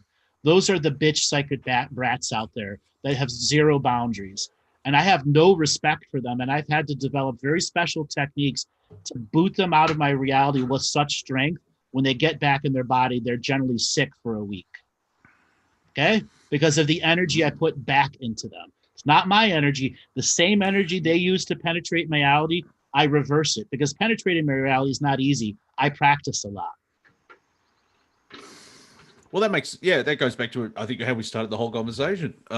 Is if anything's been projected at you, there are techniques where you can take the energy and bend it back. And it's that. Is it that still point where you're centered and you're in the now type thing, and if energy comes at you, you don't allow it to affect you. You transmute it or you change it, but it goes back to them. I've developed the skill that it's so instantaneous. So it's like a freight train of momentum that is coming at me. It's back at them with no turn, no nothing, no perception. It's hitting their field at the same speed it would be trying to hit me. Oh, nice. And because they don't really have any defense, because the momentum they're trying to get into my reality is intense, and it gets back into them, and then their own intentions hit them and make them sick. Have you seen the movie Kung Fu Hustle? Yes, I love that movie. Yes. Love that movie. If anyone needed a visualization of what we're talking about, watch Kung Fu Hustle. It's almost like a Warner Brothers cartoon. That's the level of humor. And you find out, slight spoiler, but there's two characters which you wouldn't, they're not Kung Fu masters. They're just normal people. And then you find out they're the highest level of Kung Fu masters that are on the planet. And they have these people try and hit them. And instead of blocking or even fighting back, they're just moving, and they take the energy, like they get hit in the stomach, but they bend and all the energy's dissipated. And it's very, very funny as well. I recommend that film a lot. I highly recommend it, just for the comical factor of it. Kung Fu Hustle is the name of the movie. Okay, Stephen Chow. Yeah. Now, there's a lot of other people that say, I'm going to give it back to you times 3. No, that's being aggressive. I am using the totality of their energy and instantly putting in a portal inside themselves so it hits them with their momentum. Because if you add anything to it, you are now engaging in a battle space karma with them. I instantly end the potential of the karma with their own momentum. Well, yeah, it's instant karma. Yes, instant karma. Exactly. Yeah. Okay. Now, there are times that, let's just say, the not so good guys actually knock on the door and they want to talk. Yeah. A lot of times they're trying to pitch a sale. Okay, and I get this. It's like the guys that come on the 7-Day Adventists, or the guys that come on Sunday morning to try to convert you. What I have learned is if I give them once a month to hear their things and ignore the fuck out of them afterwards, they don't attack. But I don't fall for temptation, because I understand when you open the door, it's temptation. But I also don't allow them to put energy into my frequency. I'll set up a very unique space in which they get to Facebook wall me. Okay? Okay? Yeah, it's something to that effect. And just by the acknowledgement that they're there, and I'm not there to solely fuck up their reality, they go on to somebody else. Yeah, it's for me I'm thinking like Bashar, not the leader of Syria. The idea, I like the idea, narrative, and permission and stuff like that. I totally back what you say. Humanity's not ready for telepathy because we can't control our shadow, but you can have an email box and you can send stuff like that where you can just delete it and if the negative pop-up comes up, don't click on it. Okay, that's the temptation pop-up. Yeah, have you heard about our Lord and Savior Meldak? No, click. Yeah, exactly. And so there's that element of defense. You can have a spiritual defense where, in a basic light worker way of saying, cutting cords. But if you don't allow those cords to connect in the first place, right? Which goes into this question from Galaxy S8: how do you know who you can trust when you're trying to communicate with you if you're channeling? If you don't know that answer, you shouldn't be channeling. Discernment, but also that a lot of practice. It's a highly developed skill, and most people think I can channel, but they can't because they haven't dealt with any of their own shadow. Yeah, because it'd be interesting. Yeah, I'm sure some people just have my shadow's been talking to your shadow's been talking to you for 8 years. Okay. I've also reached a point because somebody's asking, how do you trust the energies coming in? I don't. I've learned to know. I don't have to trust. I've learned to know the intentions immediately from the being and its source inside it and the sources of sources inside it. I am always reading the Akashic record. The other day I had a kind of combative lady on, and she was saying, this isn't psychic. I'm like, yes, you've called me from the moment you've been talking to me, but you just don't realize it because you want me to tell you what you want to hear. And I will never tell you what you want to hear because that's a delusion. So as soon as an energy comes to me, it's not about trust. I already know. Yeah, and that's from over three decades of experience as well, where you walk into a room, it's like, I feel it feels icky in this, or you start to become aware of certain frequencies. Like a very basic version is like, I'm going to close the back door now because it's cold, because you can feel the temperature drop, if that makes sense. Yeah. So it's obviously different with, when you have energies in, when you psychic attacks and everything else like that. Brings up a question. What's happening with humanity with the psychic attacks in this now? Humanity is doing it to itself now. Okay. So yeah, that's so sneaky of the dark. It's like, poke. All they're doing to themselves. Let's watch. Yep. Let's just feed off of it. Yep. Like, our friend that I said to you, we had a good conversation because his entity took a day off. Yep. Exactly. His entity took a week off and he comes back. Look, he harvested himself for me. Yeah, it's fascinating. And like people ask me, do you play video games? No, I live in one. And I kind of use that mentality. Not everything's a video game, but just sort of the way that they're constructed where my thought just left me. But you know what I mean? It's like if things happen, it's like, oh, okay. And a lot of, why is this happening to me? It should be, what am I learning from this? And then sometimes, because, there's false synchronicity sometimes and false lessons. That's what I was kind of mentioning when the universe echoes. It could be the universe going, just one more time. Or it's a dark entity going, oh, we'll do this. And it's like, well, I know this. I've done this. I've done the work. Why is that popping up now? And then, soul contracts and blah, blah, blah, blah. So also in the unseen world, I people that have practiced the contract revocations understand I have this like spiritual law firm that kind of works with me. And when other entities try to engage things to me, there are times I will summon the law firm to look at everything that they're doing and then send contracts back to them that fuck their head up.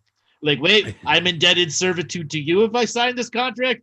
Wait, I sent you a signed contract. Therefore, I'm in indebted servitude to you and you can serve me zero. Yeah. There are ways to really use your genius intelligence when you know how to summon unique sources, especially if you're in contact with your soul family elders, because you put the effort into it. We need a name for that law firm. Do we cheat them and how? Yeah, yeah. Classic one. That's Three Stooges. Yeah. Because this is like, do we cheat them and how? I like that. Yeah. And I have had more success using the spiritual law firm at the temptation-based entities. That suddenly the temptation entity is in a process where it must convert itself to a light entity. It's in a contract, and if it breaks the contract, what happens to it? It's fucked. Yeah. Okay. I've got an interesting question now. What about, because if the planet is under a certain version of quarantine, and there's dark entities that have been here since the planet's locked down for millions of years, do you get any entities that are from the dark going, yeah, I'm fucking over it, I want to leave? Plenty. Yeah. Like 20 Galactic History series, I talk about that all the time in some of the episodes after that. Our planet hasn't been on quarantine since 2018. It's been totally lifted. But a lot of the common light worker idiots that are saying we're still under quarantine, they're idiots. The planet, the whole solar system is open because they want everyone to leave, the bad guys. They opened the doors and said, you got a couple of years to leave ahead of time. Pack your shit. That sounds like the light as well. Let's be nice. You have an opportunity to leave. It's up to you. If you stay, we will destroy you. Exactly. We will convert you, whether you like it or not. Yeah. Well, you can repent, or you can go back to the galactic sun and be recycled. And it's maybe I'll stop. But I'm fascinated where viruses or entities or what would be labeled dark on this planet. It was like they've flipped sides, and now they're actually helping the light because. I have made this statement since very early on in my presentation. Our world is run by a light dictatorship, not the dark. It's a light dictatorship that works with all the negative to keep the karmic resolution machine going. So the light is just as responsible as the dark in this situation. The light could have cleared up all the child raping, all that stuff. It didn't, not because it didn't have the power to, because it was the contractual obligations to have the light in charge of the dictatorship. So therefore, this is why we need more options than just light and dark. Yeah, 17 shades of grey, or however much. Like for me, if the aliens land in front of the White House, oh, cool, you exist. Now piss off. They did already. They did already. Yeah, but but it wasn't on television, so no one believes it. My point is, humanity needs its own agenda. We shouldn't. It's that whole savior type aspect where well put. Because it's like the example I give is like the aliens turn up, they're on television, on the Today Show, also like the TV show V, they turn up. It's like awesome, oh they're gods and all that shit. It's like no, it's like oh great, you're here now, piss off to the other side of Pluto and give us one rotation of the sun to figure this shit out. Instead of having 3 weeks, like that's what I think. Well, that shit ain't happening. They ain't gonna. I know. It's up to us individually, and as our government devolves itself into more totalitarianism and shows more of what its true colors, There'll be more that are waking up to that truth who will have to choose themselves before they choose the sides that are being told to them to choose. Yeah, and the COVID, the gift that keeps on giving. A lot of it. It's, I think you've said, forced evolution. Yes, I in call that it forced respect. evolution. Yes. Yeah, because a lot of people are just like, wait a minute, and it's kind of fascinating where people have been talking about this, and I think it's stuck in a lot of people know what's going on. It could be in the subconscious or the unconscious, but now they're seeing it unfold in front of them, and it's interesting to see how everyone's reacting to that. Yeah. Like especially March, where I'm going to pick a number, say a third of the conspiracy theories shat themselves because it finally hit them that the truth of this could be actually happening instead of just talking about it all the time. And it's like, oh, the day after lockdown began is where so many of the conspiracy people had a sudden realization awakening. Yes. That everything that they've been saying is pretty much true. Yeah. It was a self-validating moment that fucked a lot of conspiracy people up. And I don't know, still all this time later, they still don't know what to do with the truth.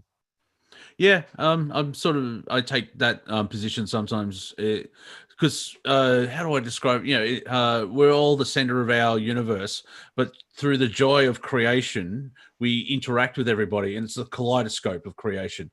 And so like if I meet a Christian, it's like, okay, you're on that trip, awesome.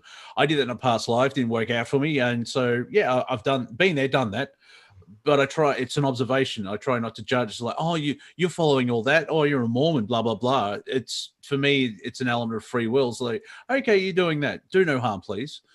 And how do I save myself, save the world type thing? I said, save the cheerleader, save the world, save yourself. Yep. Save yourself, save the world. Exactly. Yep. Yeah. You know exactly what show I got it from. That was a interesting TV show where, like, I've noticed, like, even with Lost, they start out with 24 episodes in the first season, and then over the next seasons they cut it down to 10. It's like we're running out of story. That's because they put so much effort into that story creation. So much effort. Yeah. And the quality sort of dropped off as well, because I owned, I think, season 1 and 2 of Heroes, but got rid of them because that was turned awful. Exactly. Right in between season 2 and 3, it was like, what the fuck? Did they fire all the writers and hire some idiots? Yeah. That reminds me of what David Icke said recently, where the world is run by psychopaths, ruled by psychopaths, but run by idiots. And I use your example as well. Like, even if the New World Order comes in, can you name me once when the government did anything right? Exactly. They still have a bureaucracy too. Yeah. Someone actually did say if the New World Order actually came in 100%, it would only last 8 months. Because of just the infighting and the stupidity of it all. And if they keep releasing films, i.e. like Star Wars, which is about rebellion against a totalitarian system, that's going to give the people the idea. Like, wait a minute, we should stand up for ourselves. Imagine all the Karens and Kens reacting to that. Yeah. Yes. Oh, yeah. Hollywood's in a good position at the moment where I just went into information overload because I got Tom Hanks and all that type of shit. It's so weird how people are trying to find truth. And I was mentioning this with my interview with Melissa, where, say, like, we know there's planes landing at Melbourne. That much is true because you can see the planes landing in it. That's all we know. That's the evidence. Now people step into their narrative and fill in the blanks afterwards. Well, it's obviously to save all the children, or it's all these Chinese people coming in, or it's all Chinese cargo, or blah, blah, blah, blah, blah, blah. And it's fascinating. It's across the board where, in a way, the Q movement sort of been manipulated, where they've taken one sentence of information and they've extrapolated out where Donald Trump is Jesus Christ. Yep. It's at the end of the story. Right. And the other interesting thing about it is, like, when people have a narrative, they seem to be sticking to it. And if you say, if I'm talking about I Love Lucy, and they say, "Oh, but Ricardo was Cuban." No. He's an American. It's a bad example, but they don't accept new information, which would turn the narrative. It's like, no, it's this. We stay like this, and that's it. Like, yeah, but what about this? No, you're wrong. Like, but look, it's like there's a new an Australian cartoon which has I shared it on my Facebook page. Wink, wink, Robert.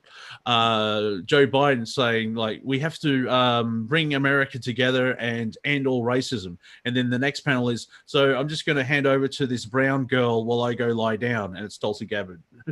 No, Kamala. And there are people going, this is a racist cartoon. It's like, it's pointing out racism and using actual words from Biden.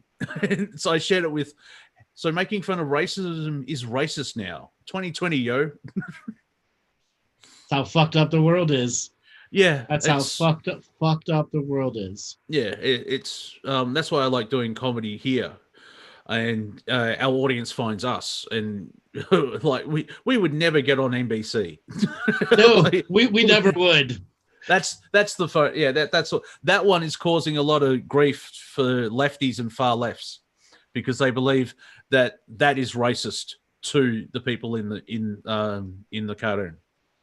Exactly. So Monty, we're nearing the end of the show, and I want to give some constructive homework out there.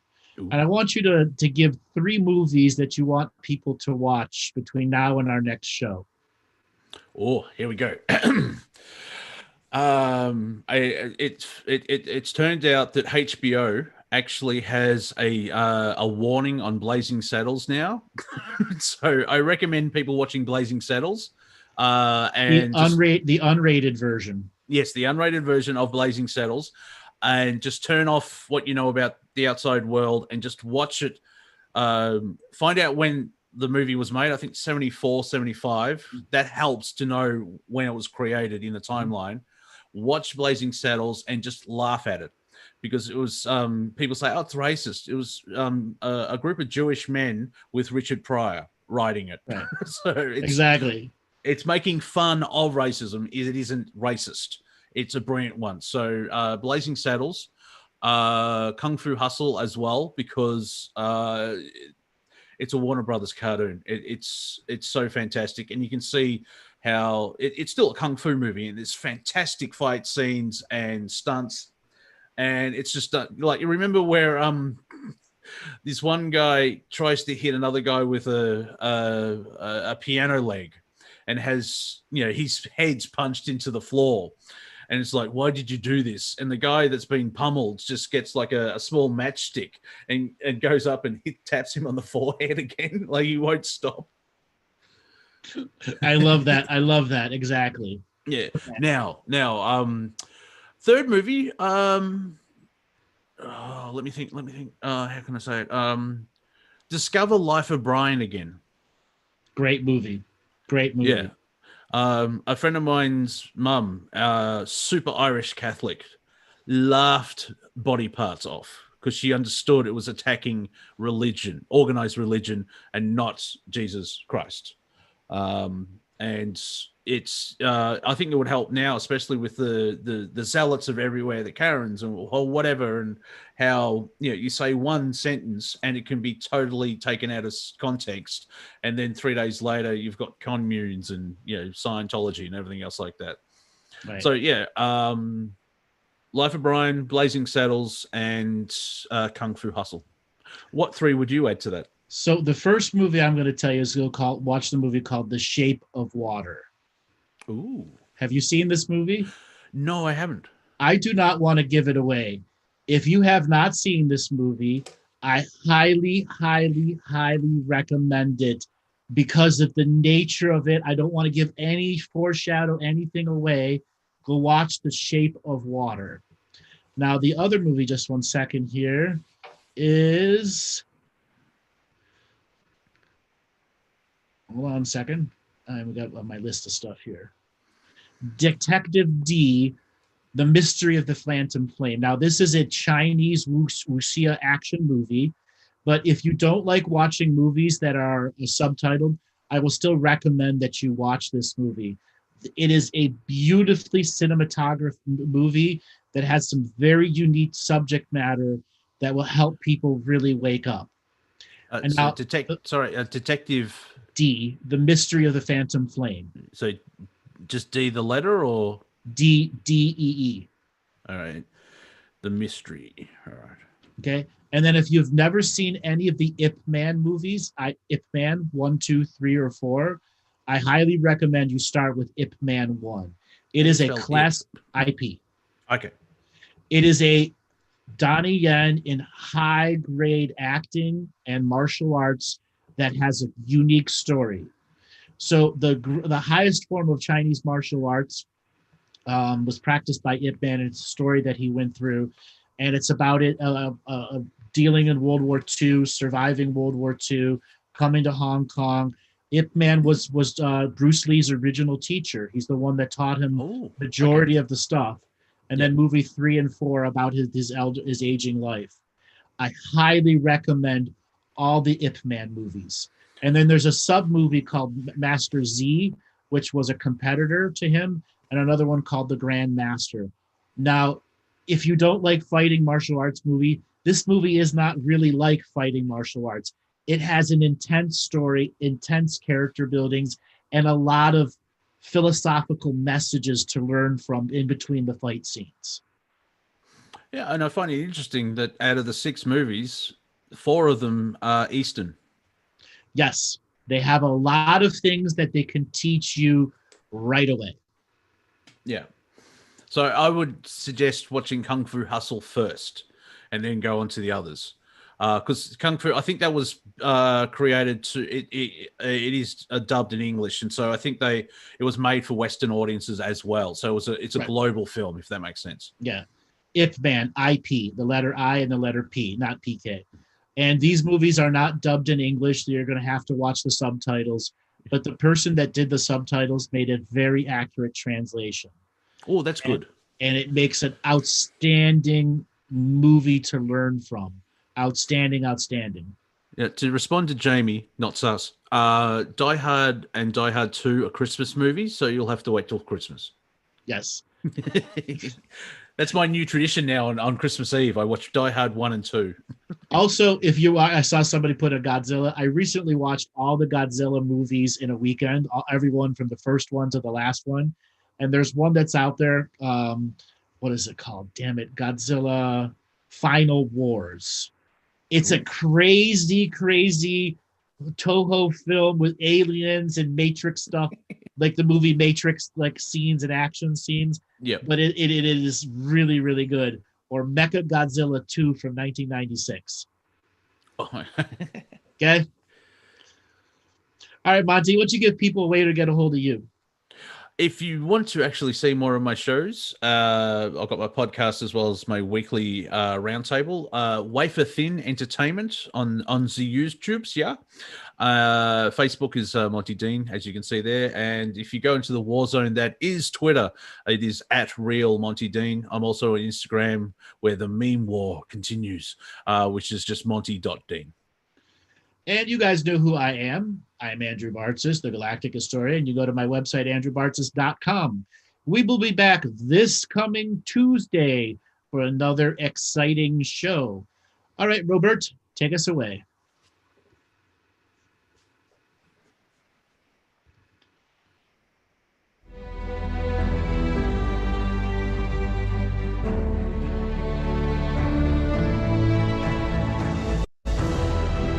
Each different bubble of reality is true. A galactic historian is a person that looks at all the lines of dramatic karma. Nudge, nudge, it's the Holy Grail. Improvise. Mysterious. It's counter psychic intelligence. Why is DNA farming of this star cluster so important? Because we do manifest our reality. We do create our reality.